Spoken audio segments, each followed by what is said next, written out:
guys, welcome back to the channel. First of all, I want to say thank you to everyone that's followed along with my channel. Been a lot of fun doing this for the last year. I love sharing my outdoor experiences with everybody, and hopefully I've taught a few of you guys some couple little tricks or strategies on getting a few more fish in your boat. And if you're new to stopping by the channel, please click that subscribe button. I appreciate it. And scroll through and look at some of my videos I have. Tournaments are starting back up here in Indiana pretty much in June, but I fished a few already. So I'll have lots of tournament footage coming up. And today is a little bit different. It's just a kind of a video about deep crankbait tactics that I personally use. I love deep crankbaiting offshore in that 15, 20 foot, 25 foot. It's just something I love to do in the summertime. And here in Indiana, that bite is getting ready to turn on here in probably the next couple weeks. And when they get done spawning and they get offshore, they get in those tight schools and they're looking to feed. And you got about a week and a half, 2 week window where you can absolutely wreck some nice fish if you can find them. So let's get into my setup here that I like to use. My rod of choice, you know, they have composite rods, glass rods. I prefer glass. You can see how it gives almost all the way down here to the reel seat, honestly. There's three reasons why that I like to use glass. First reason, that rod tip will load up and you can make a bomb cast. And the longer the cast with a deep crankbait, the better, because you're keeping your bait down there in the strike zone more distance on that cast. Second reason, on that long cast, if you're reeling, you know, you're cranking real hard and a fish comes up and hits that, the rod blank's going to give. There's still plenty of pressure for the fish to get a good hook in them, but I feel like it doesn't tear their mouth as much, which increases your odds of landing that fish.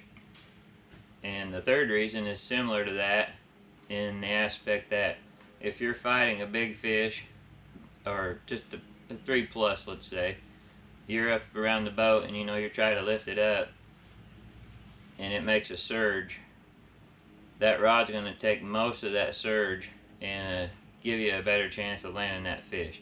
Like I said, that's just my opinion, and it's worked pretty good for me. I've caught double 4.5 pounders, you know, on one cast on this rod. My reel, I throw loose, everything I have loose. I like to crank on the 7.5 to 1 ratio or higher. And I prefer a Super Duty or a BB1. You can get a lot of line on those spools, and those two reels, they just cast a long ways. So that's the two rods that I like to use, or I mean the two reels I like to use. Line size, I'll normally have, if I have any 6XD set up, I'll have them on 10-pound line, and then my 8XDs I run 12-pound line on. So it's still plenty strong enough, but some guys might think it's a little bit light, but that lighter diameter line will get you down there deeper, and can get you more bites. And I think the crankbait actually has a little bit better action with that light line. I'll show you something I have here. These are a little tangled up. I keep a few of these in my boat, little homemade lure knockers. I got a video, I'll put a link maybe up here on the video for those. Pretty handy, pretty much, like, I think you can make one up for about 75 cents.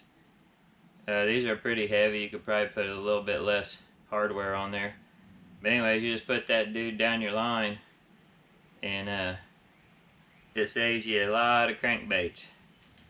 So maybe that's how I can get away with that light line and not losing a lot of baits. But anyways, these are pretty handy to have some of these in your boat.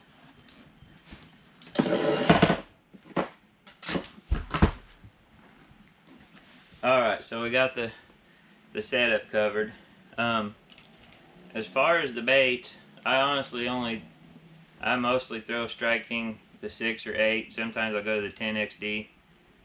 I normally change the hooks out from the round bend. If you can see that very good right there. I like to put Gamakatsu. These are the extra wide gap short shank. The reason I do the short shank is because those hooks, you know, they can't get tangled up on each other right there, so it won't foul up. And as far as my collar selection, real simple. I mean, if you got shad, bait fish in the fishery that you're at, that is all you need really, is some shad imitator. Chartreuse blueback, that one works pretty good. I got, there's like a summer sexy shad, green gizzard shad. There's a citrus shad.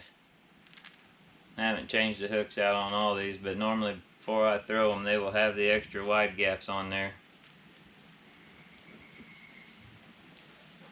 So anyways, guys, that's my setup. Now I want to talk just a little bit about when you're actually fishing it, and I'll try to get some footage later on maybe and put together another little video about the effectiveness of some of this stuff I'm telling you now.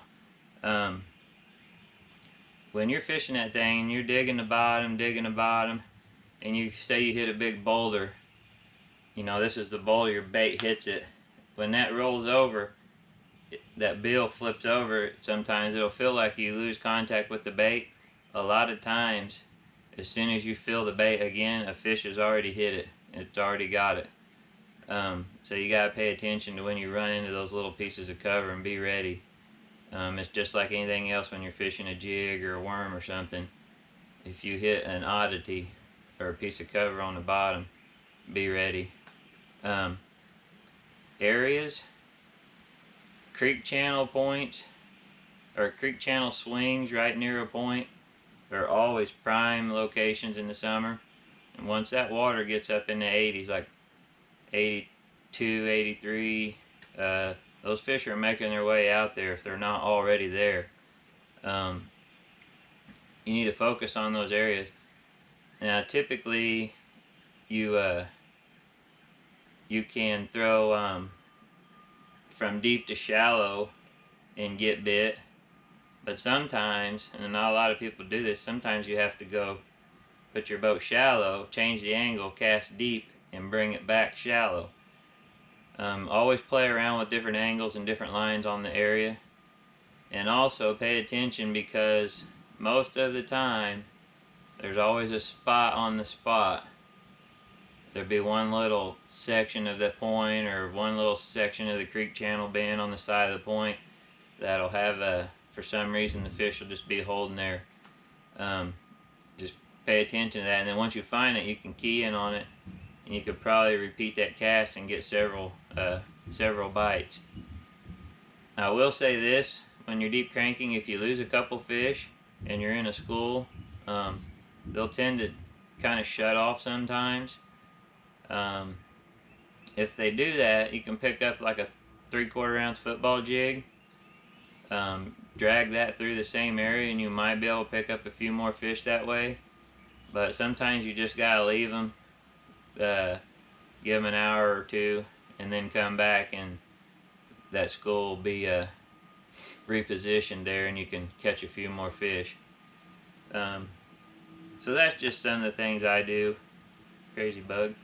Hopefully maybe it helps some of you guys out. Maybe you didn't know to use that light of line or whatever it is, but I hope somebody gets a little bit of help from this video.